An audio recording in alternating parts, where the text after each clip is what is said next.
Otoritas Jasa Keuangan atau OJK mencatat masih terdapat sejumlah penyelenggara fintech lending, khususnya pinjaman daring atau Pinder, yang belum memenuhi ketentuan permodalan minimum.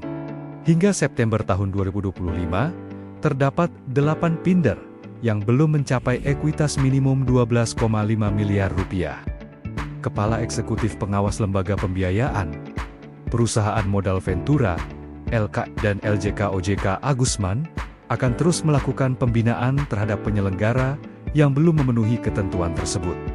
OJK juga mencatat adanya peningkatan jumlah penyelenggara yang memiliki tingkat One Prestasi atau TWP 90 di atas ambang batas. Selain menyoroti masalah permodalan, OJK juga mencatat adanya peningkatan jumlah penyelenggara yang memiliki tingkat One Prestasi di atas ambang batas. Per September tahun 2025, terdapat 22 penyelenggara Pinder yang memiliki TOP 90 di atas 5%. Dari sisi kinerja penyaluran dana, pembiayaan ke sektor produktif tercatat masih mendominasi. Agusman menilai sejumlah tantangan masih membayangi industri fintech lending. Salah satunya, keterbatasan data kelayakan usaha dan infrastruktur pendukung.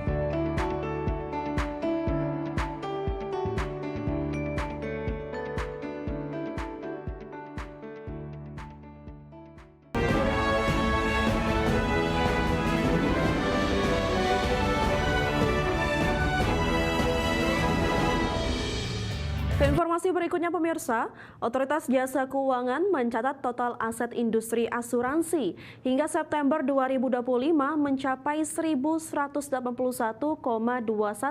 triliun rupiah. Catatan ini tumbuh 3,39% secara tahunan. Otoritas Jasa Keuangan mencatat hingga September 2025 total aset industri asuransi mencapai 1.181,21 triliun rupiah. Capaian ini tumbuh 3,39% secara tahunan. Kepala Eksekutif Pengawas Perasuransian, Penjaminan dan Dana Pensiun OJK, Ogi Prastomiono menjelaskan dari sisi asuransi komersial, total aset tercatat sebesar 958,54 triliun rupiah atau meningkat 3,91% secara tahunan. Di mana kinerja asuransi komersial tercermin dari pendapatan premi yang mencapai 246,34 triliun sepanjang Januari hingga September 2025. Naik 0,38% dibandingkan periode yang sama tahun 2024. Sementara itu, secara umum, permodalan industri asuransi komersial masih berada dalam kondisi solid.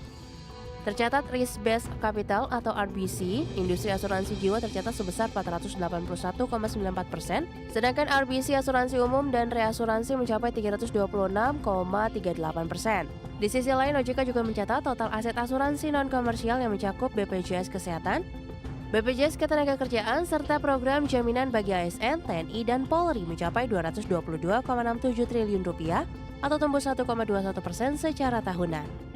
Capaian total aset industri asuransi nasional hingga September 2025 ini tercatat jauh di atas ambang batas ketentuan minimum sebesar 120%. Dari Jakarta, tim liputan, iDectional. Bank Indonesia memastikan bahwa redenominasi rupiah tetap mempertimbangkan waktu yang tepat dengan memperhatikan stabilitas politik, ekonomi, sosial, serta kesiapan teknis, termasuk hukum, logistik, dan teknologi informasi. Bank Indonesia mengungkapkan rancangan undang-undang atau RUU redenominasi rupiah upaya mendorong efisiensi transaksi dan kredibilitas rupiah. Kepala Departemen Komunikasi BI Tamdan Denny Prakoso menjelaskan bahwa kebijakan redenominasi rupiah tidak akan mempengaruhi daya beli masyarakat maupun nilai tukar terhadap barang dan jasa.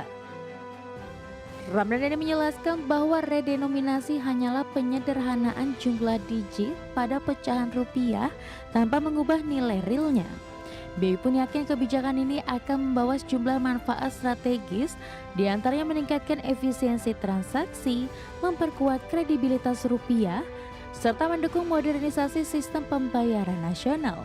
BI memastikan bahwa seluruh proses redenominasi akan dilakukan secara hati-hati dan melalui koordinasi erat antara Bank Indonesia, pemerintah, dan seluruh pemangku kepentingan terkait. Saat ini RUU redenominasi telah masuk dalam program legislasi nasional. Prolegnas jangka menengah tahun 2025-2029 sebagai RUU inisiatif pemerintah atas usulan Bank Indonesia. Selanjutnya, Bank Indonesia bersama pemerintah dan DPR akan terus melakukan pembahasan mengenai proses redenominasi.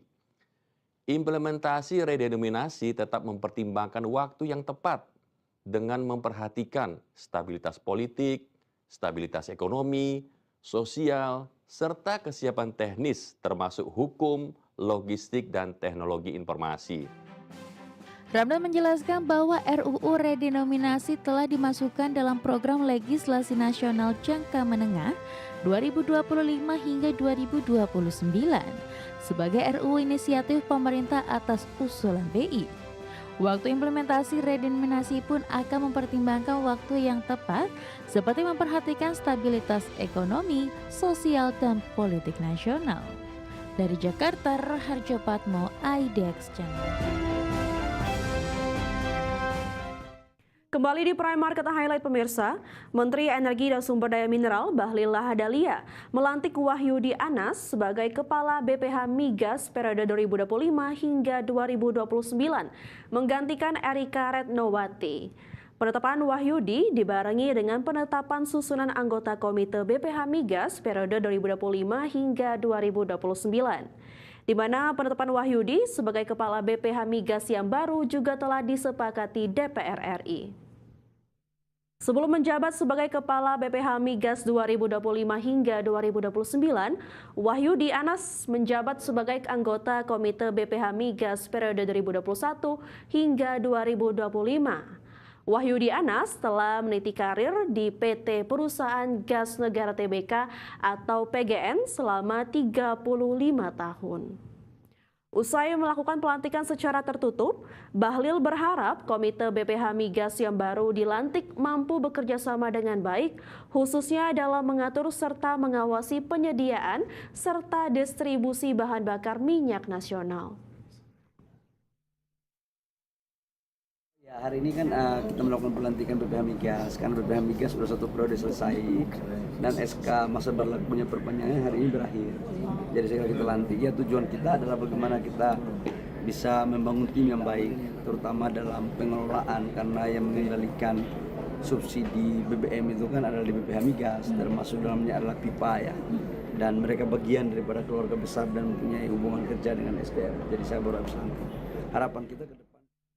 Menteri Sekretaris Negara Prasetyo Hadi mengungkapkan Menteri Pertahanan Safri Samsudin serta Panglima TNI Jenderal Agus Subianto melaporkan perkembangan terkait dengan penertiban tambang nikel ilegal di Morowali, Sulawesi Tengah kepada Presiden Prabowo Subianto. Prasetyo menjelaskan penertiban tambang ilegal di Morowali dilakukan oleh Satgas Penertiban Kawasan Hutan pada awal November 2025 yang dipimpin langsung oleh Menteri Pertahanan Safri Samsudin bersama Panglima TNI, Kapolri, dan Jaksa Agung. Operasi ini menegaskan kehadiran negara dalam menjaga sumber daya alam dan menindak aktivitas pertambangan tanpa izin. Penertiban dilakukan pada 4 November 2025 di Desa Laronai, Kecamatan Bungku, pesisir Kabupaten Morowali, Sulawesi Tengah. Mensesnek mengungkap proses penertiban kawasan tambang ilegal itu nantinya diharapkan bakal berujung pada pengembalian kerugian negara, seperti halnya yang dilakukan pada tambang timah ilegal di Bangka Belitung.